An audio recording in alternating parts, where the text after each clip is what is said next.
మనకి గ్రహస్థితి బాగుండకపోతే గత జన్మలో చేసిన పాపాలు ఉంటాయా? మరి ఆ పాపాలు ప్రకారంగానే ఈ జన్మలో మనకి మానవ శరీరం యొక్క ఆవిర్భావం జరుగుతుంది. ఈ యొక్క అంటే మనకి ఎన్ని జీవరాశులు, కొన్ని లక్షల కోట్ల జీవరాశులు ఉన్నాయి. ఏ జీవరాశి యొక్క పొట్టలోంచి పుట్టినా మనకి ఉత్తమ లోకాలకు వెళ్ళేటువంటి అవకాశం ఉండదు. ఒక మానవుడి యొక్క పొట్టను పుడితేనే ఉత్తమ లోకాలకు వెళ్ళేటువంటి అవకాశం భగవంతుడు మనకు కల్పిస్తాడనమాట. అలాంటి భగవంతుడు మనకు కల్పించాలంటే గత జన్మలో పాపపుణ్యాలు ఉంటాయి. అంటే మనకు ఊహ తెలిసి ఈ జన్మలో నేను ఎవరిని ఇబ్బంది పెట్టలేదే, ఎవరికైనా సాయం చేయాలనుకున్నానే, నాకు ఎందుకు ఇలా జరుగుతుందని చెప్పి అందులో ఆ చింతనలో నేను ఉంటాను. ఎవరికి నేను తెలిసినంత వరకు సాయం చేద్దాం అనుకుంటాను. అయినా కానీ మనకి డబ్బు సహకరించుకో, సమయానికి పనులు అవ్వకో, ఇలా ఆలోచిస్తూ ఉంటాను. ఎందుకు ఇలా జరుగుతుంది అంటే గత జన్మ పాపం. గత జన్మలో ఉండి ఎవరికి పెట్టలేదు మనం. గత జన్మలో మన శక్తి, ధనము, మాట పలుకుబడి ఉండి కూడా ఎవరికి సాయం చేయలేదు. అందుకని ఈసారి మనకు సాయం చేయాలన్నా, మనకు డబ్బులు రావాలన్నా రావట్లేదు అనమాట. ఇది నోటీస్ చేయాలన్నా సూర్యారిష్టేతు సంప్రాప్తే సూర్య పూజాంచకార్యే సూర్య ధ్యానం ప్రవక్ష్యామి ఆత్మపీడోపశాంతయే ఆరోగ్యం భాస్కరాదిత్యేత్. అంటే ఏం చెబుతుంది వేదం? ఆరోగ్యాన్ని ఇచ్చేవారు ఎవరు? సూర్యనారాయణ. ఈయన ఏం చేస్తారంటే మన శరీరంలో మంచి ఆరోగ్యాన్ని ఇవ్వడానికి, తేజస్సుని ఇవ్వడానికి ప్రయత్నం చేస్తారనమాట. ఈ తేజస్సు ఎలా వస్తుంది? సూర్యారాధన చేస్తే వస్తుంది. ఈ సూర్యుడికి ఇష్టమైనటువంటి ధాన్యం ఏమిటి? గోధుమలు. గోధుమలతో చేసినటువంటి వస్తువులు ఆయన నైవేద్యం పెట్టి, ఆ నైవేద్యాన్ని లేని వాళ్ళకి దానం చేసినట్లయితే మంచి ఆరోగ్యాన్ని. మనకి సూర్యుడి యొక్క స్థానం బాగుండకపోతే, ఆయన యొక్క స్థానం అంటే వంకరగా ఉందనుకోండి, వక్రంగా ఉందనుకోండి, స్ట్రైట్ గా వచ్చి మనకి అపకారం తలపెట్టాలన్నా కూడా మంచి చేసి పెడతారు అన్నమాట.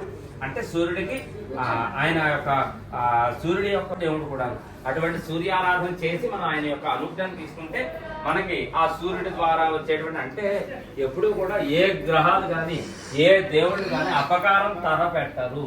ఇది ఒకటి నోటీస్ చేసుకోవాలి మనం ఫస్ట్ ఆఫ్ ఆల్. తదుపరి గ్రహం ఎవరు? చంద్రారిష్టేతు సంప్రాప్తే చంద్ర పూజాంచకార్యే చంద్ర ధ్యానం ప్రవక్ష్యామి మనఃపీడోపశాంతే. ప్రతి ఒక్క మనసుకి, ప్రతి ఒక్కళ్ళకి కూడా ఆ మనఃకారకుడైనటువంటి చంద్రుడు బాగుండాలి.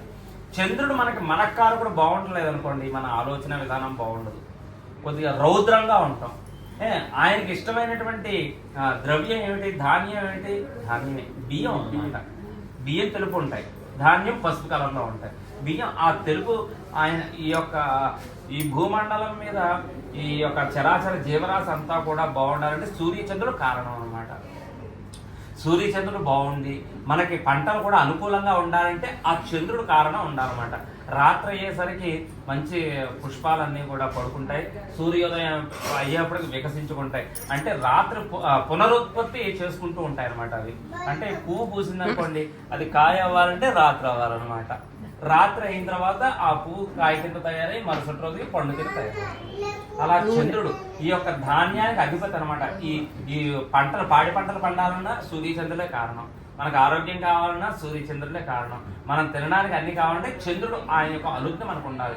ఆయనకి నచ్చినట్టుగా మనం బియ్యం కానీ, వండినటువంటి ఆ బియ్యంతో వండినటువంటి పదార్థాలు, అన్నం కానీ, పులిహారలు కానీ, ఇటువంటి దాన ధర్మాలు చేసి ఆ చంద్రుడు మన జాతకంలో బాగుండకపోయినా ఆయన యొక్క అనుజ్ఞ మనకు కలిగి ఎటువంటి ఉపద్రవం జరగకుండా కలుగుతుంది అనమాట.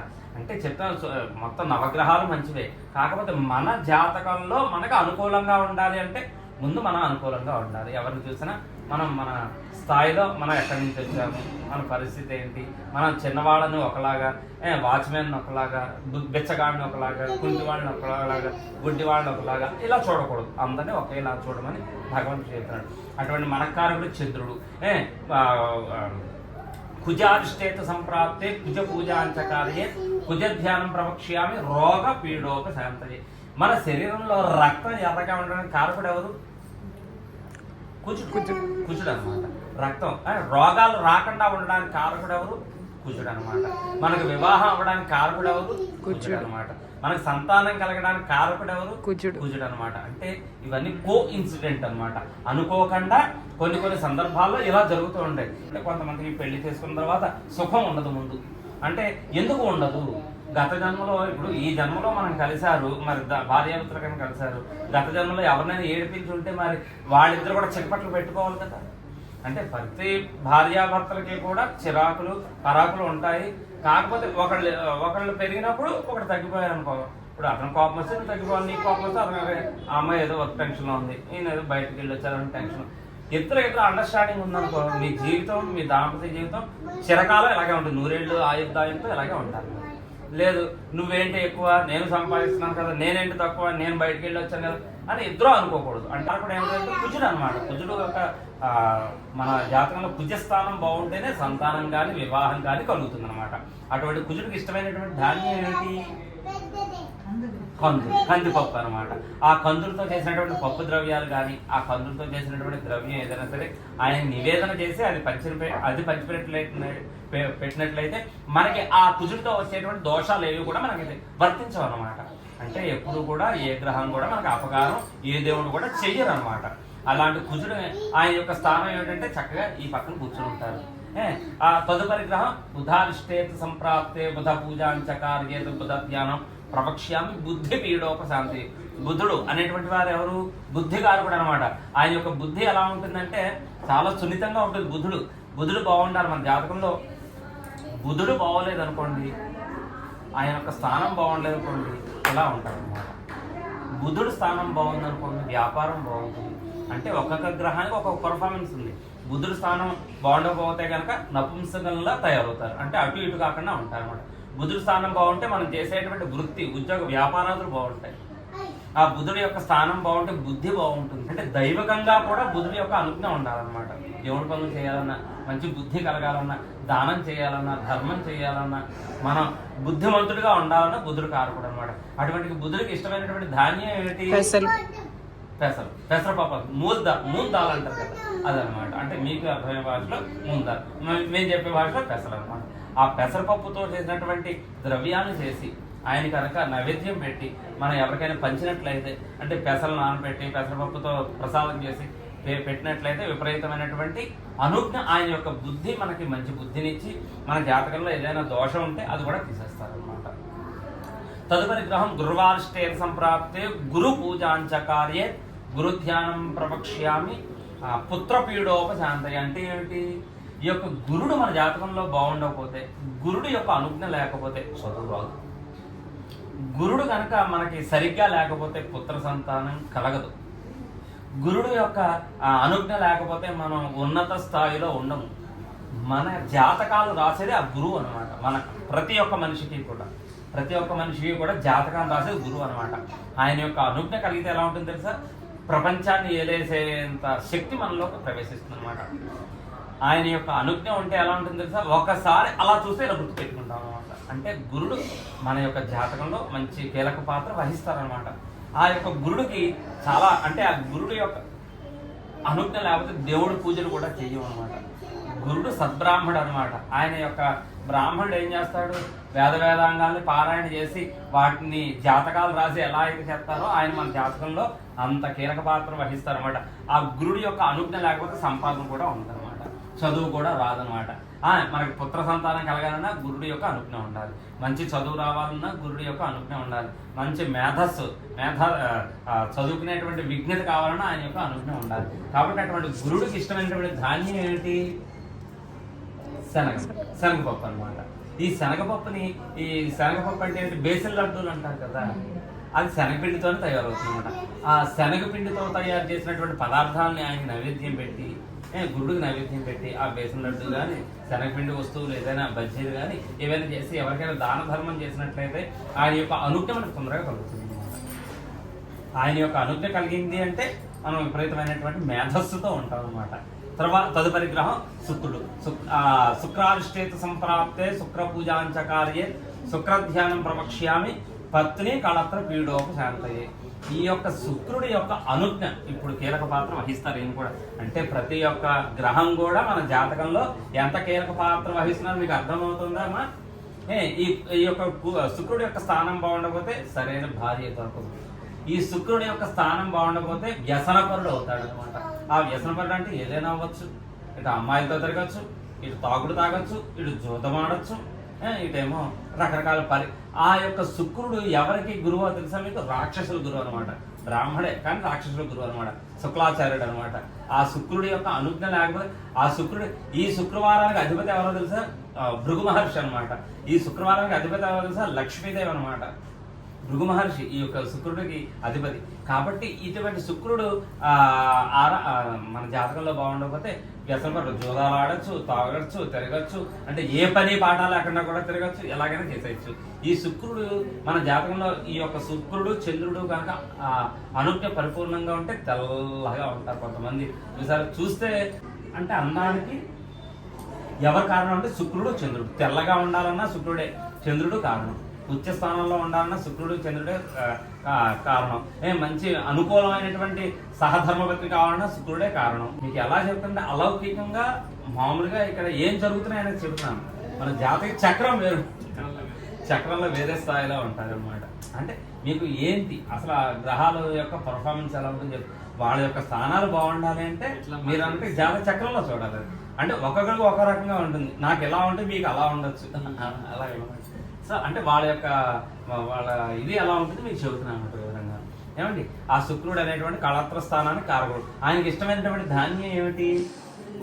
బొబ్బర్లు. ఆ బొబ్బర్లతో చేసినటువంటి ప్రసాదం కానీ, ఆ బొబ్బర్లతో చేసినటువంటి పదార్థాలు కానీ ఏవైనా చేసి ఆయన నైవేద్యం పెట్టి దాన ధర్మం చేసినట్లయితే ఆయన యొక్క స్థానం ఎక్కడైతే బాగుంటుందో ఆయన యొక్క అనుజ్ఞ మనకు కలిగి అటువంటి పర్యావసారాలు ఏవి కూడా తగలకుండా ఆయన మనకు కాపాడుతుంటారు. తదుపరి గ్రహం అంటే ఈ నవగ్రహాల్లో నాకు ఇష్టమైనటువంటి గ్రహం, మనకి ప్రపంచాన్ని జయించాలన్నా అడుగు తినాలన్నా కూడా ఆయనే కారకుడు, శని భగవానుడు.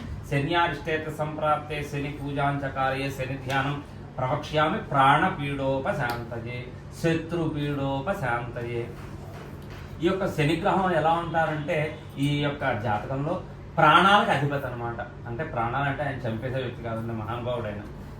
మళ్ళీ శత్రు స్థానం ఎక్కువగా మనకి ఎవరికైనా ఎవరి ద్వారా అయినా కొద్దిగా అపకారం జరుగుతుంది, ఏదైనా జరుగుతుంది అంటే మన జాతకంలో శని భగవానుడు బాగుండలేదు, ఆయన స్థితి బాగుండలేదు. మనం విలువైన వస్తువులు పోగొట్టుకుంటున్నాం, అంటే బంగారం లేదంటే ఏదైనా వస్తువు ఎక్కడి నుంచో తెసుకు పగిలిపోవడం, ఇటువంటి స్థానాలు బాగుండకపోతే శని భగవానుడు బాగుండలేదు అని అర్థం.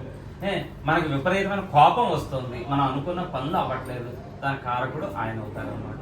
మన జాతకంలో ఏళ్ళనాటి శని వస్తుంది కదా, మన ఏళ్ళనాటి శని వచ్చినప్పుడు ఆయన బాగానే ఉంటారు, మనం చేసే వింత వేషాలను ఆయన మనం కంట్రోల్ చేస్తారనమాట. హనుమాన్ చాలీసా పారాయణ రోజు 3 సార్లు పారాయణ చేసి ఇంత బెల్లం మొక్క ఆయనకి నైవేద్యం పెట్టి అది నువ్వు తీసుకో, శని కాదు కదా, నిన్ను ఏమీ చేయలేదు, నీ శత్రువులు కూడా నీ కాళ్ళు పట్టుకుని వెళ్ళిపోతారు అనమాట. అంటే అంతటి వరం అనమాట ఆంజనేయ స్వామి శని భగవానుడికి ఇచ్చినటువంటి వరం అది ఎందుకు తర్వాత చెప్తాను. ఆ శని భగవానుడి యొక్క మన జాతకంలో స్థానం బాగుండకపోతే అంతటి అవమానాలు కానీ, శత్రు బాధలు కానీ, విలువైన వస్తువులు పోగొట్టడం కానీ జరుగుతాయి. ఆయనకి ఇష్టమైనటువంటి దాన్ని అందరికీ తెలిసిపోతుంది. ఇదైతే నువ్వులు అనమాట. అంటే నల్ల నువ్వులు ఆయనకి ఇష్టం జనరల్గా. ఆ నువ్వులతో చేసిన, తెల్ల నువ్వులతో చేసిన పదార్థాలు కానీ ఏవైనా ఆయన ఇష్టమైనటువంటి పదార్థం చేసి నైవేద్యం పెట్టి ఎవరికైనా దానం చేస్తే మనకు ఉండేటువంటి కష్టాలు పోతాయి. శని వచ్చినప్పుడు, ఏళ్ళనాటి శని వచ్చినప్పుడు కొన్ని రెమెడీలు చెప్తానమ్మా, పాటించండి. శనివారం నాడు చెప్పులు వేసుకోకండి. ఆ శనివారం ఒక్కరోజు ఆయనకు వదిలేసేయండి. శనివారం నాడు బయట వస్తువులు తినకండి, ఏ హోటల్లోనూ అంటే టిఫిన్లు గట్రా ఏం చేయకండి. శనివారం నాడు కొద్దిగా అదేమంటారు, శని భగవానుడు మన ఒంటికి వస్తేనట ఆయన ఎలా ఉంటారు అంటే, ఉదాహరణ చెప్తున్నా, కురూపి అనమాట. కురూపి అంటే అంధవికారంగా ఉంటారు. అంటే ఆయన ఉండరు. ఆ కురూపి అయినటువంటి జనాలు ఎవరంటే బిచ్చగాళ్ళు కానీ, లేనివాళ్ళు కానీ, వాళ్ళకి చెప్పులు కొనివ్వడం కానీ, గొడుగులు కొనివ్వడం కానీ, మంచినీళ్ళు కానీ, పూరీలు కానీ, బోండాలు కానీ, నూనె వస్తువులు కానీ, నల్లటి దుప్పటీలు కానీ, కంబళీలు కానీ, అటువంటి ఏమైనా ఆయన గొడుగులు కానీ కొనిస్తే ఆయన బాగా సంతోషిస్తారు శని వచ్చినప్పుడు.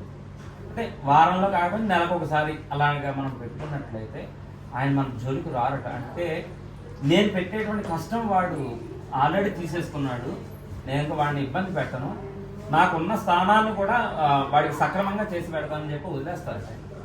అలాంటి పనులు చేయాలి. అంటే గొడుగులు పంచిపెట్టడం, చెప్పులు కొనిపెట్టడం, జాగ్రత్తగా వహించిన మన జాతకంలో ఉండే దమ్మును బట్టి కూడా ఆయన పర్ఫార్మెన్స్ ఉంటుంది. అంటే మనం ఎంత జాగ్రత్తగా ఉంటే ఆయన మనమే అంత జాగ్రత్త కావాలి.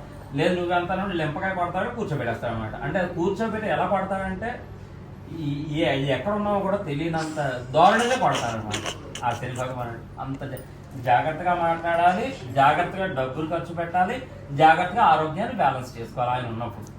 అంటే ఆయన భగవంతుడే. నేను చెప్పేది అదే, మనం గత జన్మలో చేసిన పాపపుణ్యాలు ఈ జన్మలో మనం చేసేటువంటి పర్ఫార్మెన్స్ అన్నీ ఆ టైంలో కలిసిపోతాయి అన్నమాట. కానీ శని భగవానుడికి ఇష్టమైనటువంటి నువ్వులతో అభిషేకం కానీ నువ్వులతో పదార్థాలు కానీ చేసి పంచిపెట్టినట్లయితే ఆయన మనల్ని అనుగ్రహిస్తారు. ఆయనకి ఇంకొక వరం కూడా ఉంది. ఆంజనేయ స్వామి వారి యొక్క నామాన్ని కానీ, హనుమాన్ చాలీసా కానీ, సుందరాకాండ కానీ, ఇటువంటి పారాయణ కానీ ఏదైనా చేస్తే ఆయన మన జోలికి రానని చెప్పి వరాన్ని ఇచ్చారు అనమాట. ఎంత పీక్ స్థాయిలో ఉన్నా సరే హనుమాన్ చాలీసా పారాయణ చేస్తే నేను మీ జోలికి రాను. ఎందుకంటే ఇప్పుడు పూర్వంలో రామాయణంలో యుద్ధం అంతా కూడా అయిపోయిన తర్వాత రావణ బ్రహ్మ ఏం చేస్తాడు, ఈ నవగ్రహాలని పంచభూతాలని అష్టదిక్పాలని దిగ్బంధన చేసేసి అందరినీ విడిపించుకుని వెళ్ళిపోతారు. శని భగవానుడు ఒక్కడు కూడా, అంటే రావణాసురుడి యొక్క రావణ వధ అయిపోయిన తర్వాత అందరూ వెళ్ళిపోతూ ఉంటారు.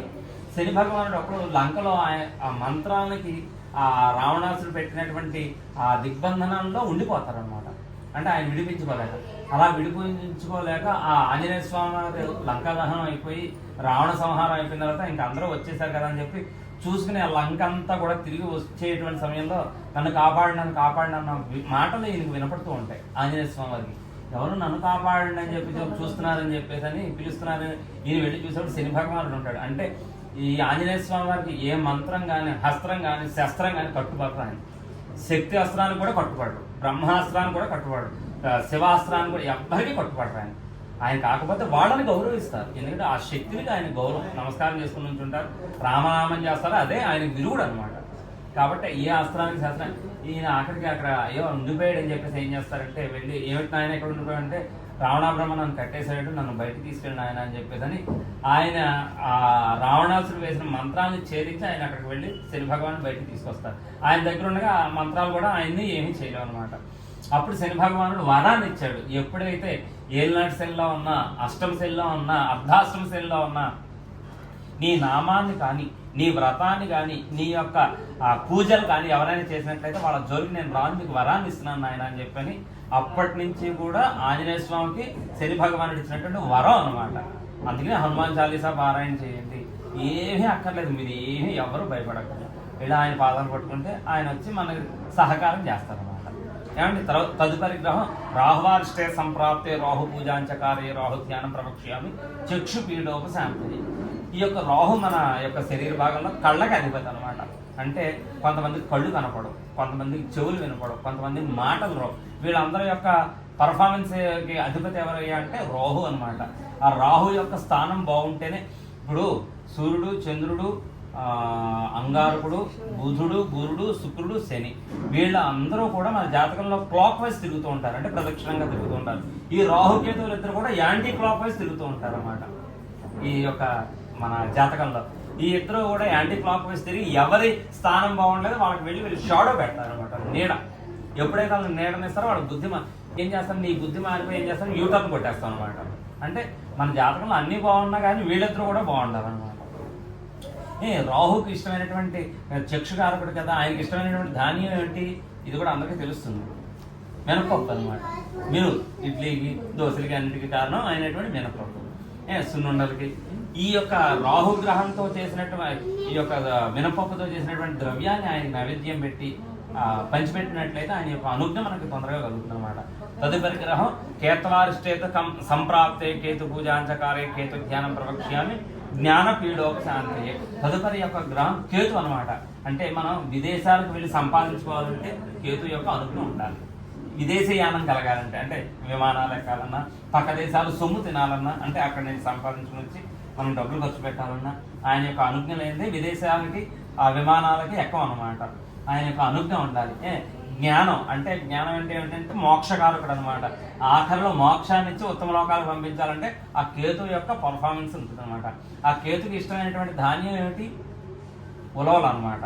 ఆ ఉలవల్ని ఉలవచారు కానీ, ఆ ఉలవలతో చేసినటువంటి ఉలవల్ని ఉడకబెట్టి ఆ ప్రసాదాన్ని కానీ దేవుడికి నైవేద్యం పెట్టి పంచిపెట్టినట్లయితే ఆయన యొక్క అనుభూతి కలుగుతుంది అనమాట.